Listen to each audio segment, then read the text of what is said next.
정책실장님. 네. 네.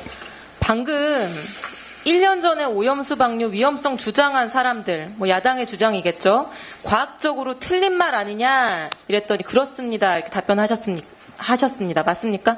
네, 그렇습니다. 네. 오염수 우려 주장 안 했으면 안 썼을 1조 6천억 원 쓴 거 아니냐. 그렇습니다. 하셨고요. 오염수 우려 제기한 사람들 사과해야 하는 거 아니냐라고 했더니 사과해야 한다고 생각한다. 이렇게 답변하셨는데 맞습니까? 네, 그렇습니다. 네. 제가 그 주장한 사람 중에 한 명입니다. 당시 민주당의 주장을 요약하면 이렇습니다. 후쿠시마 오염수 해양 방류가 우리가 알 수 없는 위험성을 가지고 있고 그게 현실화되면 우리 하나뿐인 바다가 오염되고 그건 돌이킬 수 없는 일이 되기 때문에 그런 위험을 감수해서는 안 된다. 그러므로 일본 정부는 돈이 더 들더라도 해양 방류가 아닌 다른 방법을 선택해야 된다. 이게 야당의 주장이었습니다. 맞습니까? 네, 그렇게 이해하고 있습니다. 네, 질문하겠습니다. 첫 번째. 실장님, 야당의 괴담 선동이 아니었으면 쓰지 않았어도 될 예산 1조 6천억 원이 투입됐다 말씀하셨습니다. 슬라이드 세 번째 거 보여주세요. 제가 내역을 받아봤습니다. 5가지 항목으로 이 돈을 썼는데요. 위에 3가지를 보시면 해양 방사능 측정, 수산물 방사능 검사, 수산물 이력 관리 이거 다 일명 모니터링 비용입니다. 야당의 주장 없었으면 모니터링 안 하려고 하셨습니까? 모니터링을 해야 되는데 과도하게 할 이유는 없었다고 생각은 듭니다. 1조 6천억 원 다 그렇게 말씀하시면 안 되는 거잖아요. 다음 슬라이드 보여주시면 실장님, 우리 정부가 금과 옥조처럼 여기는 IEA 보고서에서 지속적인 모니터링 필요하다고 했습니까? 안 해도 된다고 했습니까? 지속적인 모니터링이 필요하고요. 지속적인 모니터링 역시 적절한 수준에서 하는 것이 필요하다고 생각합니다. 어디까지가 적절한 수준이었습니까? 국민들이 80%가 우려하고 있는 상황에서 그러면은 그 지점을 줄였어야 됩니까? 횟수를 줄였어야 됩니까? 모니터링 자체 필요하다고 지금 말씀하시면서 모니터링에 대한 예산을 다 야당의 괴담 선동 때문에 지출한 비용이다? 이런 비약이 어디 있습니까, 실장님? 전에 그렇다는 뜻은 아니고요. 적절한 수준을 넘어서는 부분은 말씀드린 우려가 있다라고 표현할 수 있을 것 같아요. 네, 그럼 정확하게 앞으로 좀 표현을 해주시기 바랍니다. 근거를 확인하는 정도에서의 모니터링은 당연히 필요하다고 다시 앞 슬라이드 보여주시면요. 3 슬라이드. 나머지 두 예산은요. 소비 위축 대응을 포함한 어업인 지원 예산이었습니다. 그런데 소비 위축이나 수산물 우려는 우리나라에서만이 아니라 태평양 인근 지역에서 보편적으로 일어났던 현상이죠? 근데 우리나라가 좀 더 과도하게 일어났던 것은 사실. 우리 국민들 80%가 우려를 하셨고요. 오염수 방류 전부터 중국의 일본 수산물 수입량은 67%가 감소했었습니다.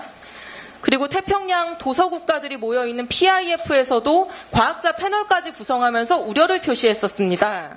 중국이나 PIF가 한국 민주당의 괴담 선동 때문에 안 해도 됐을 우려를 했을 리는 없고요.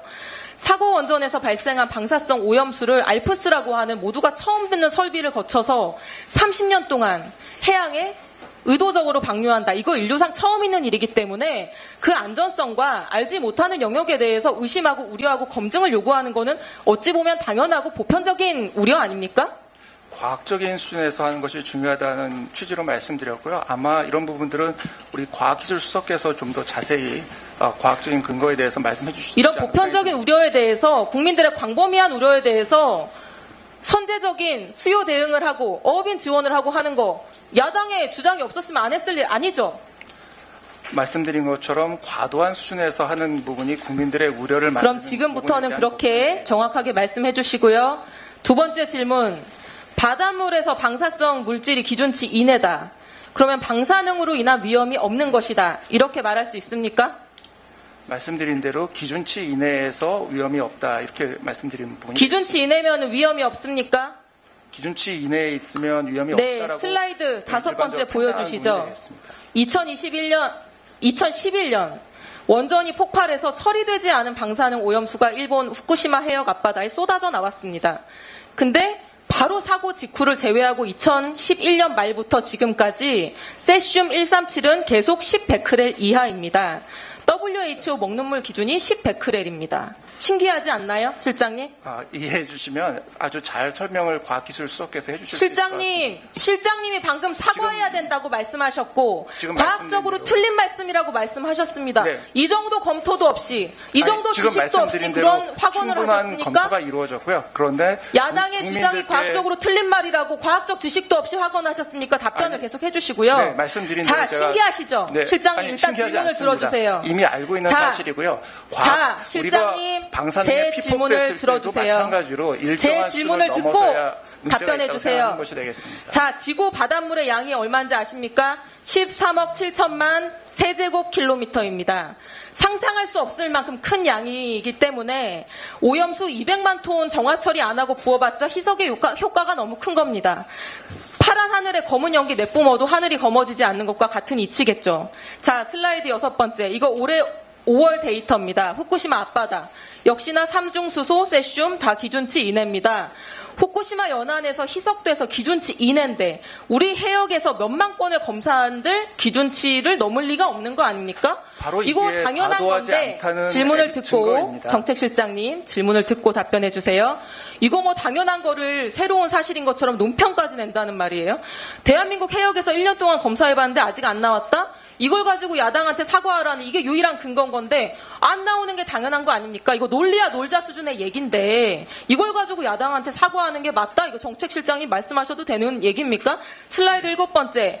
안전한지 아닌지 아직 그 부분은 모르겠는데 제가 말씀드려야 될것 세슘 같은데요. 우럭 같은 걸 이미 보면서 우리가 후쿠시마 기준치 앞바다에서 이내더라도 기준치를 잠재적 넘지 위험성이 않은 있다. 상황에서 이렇게 추가적인 말하는 게 검사를 과학적인 계속하는 태도입니다. 것이 과학적이지 후쿠시마 않다는 앞바다는 실장님, 세슘 137이 질문 들어주세요. 2011년 말부터 계속 먹는 물 기준 이내이지만 그 해역에 사는 우럭에서는 180배에 달하는 세슘 범벅 우럭이 발견됐습니다.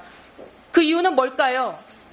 플랑크톤, 작은 어류, 큰 어류에 이르기까지 생물적인 농축이 일어날 수 있다라고 많은 생물학자들이 지적하고 있는 위험성도 있는 겁니다. 여기에 대해서는 아직까지 아무런 검증이 이루어진 바 없고 지금 예정된 방류량의 4%밖에 방류되지 않았는데 뭐가 과학적으로 틀린 거라는 말이에요. 과학적인 기준을 가지고 어떤 일에 접근할 수밖에 없다고 생각되고요.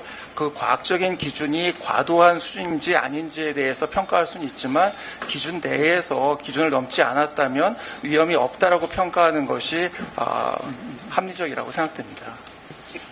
실장님, 과학적으로 알지 못하는 것에 대해서 맹신하는 것이야말로 미신에 가까운 태도입니다. 과학의 관점과 태도가 아닙니다. 이 점을 명심하시기 바랍니다. 이상입니다.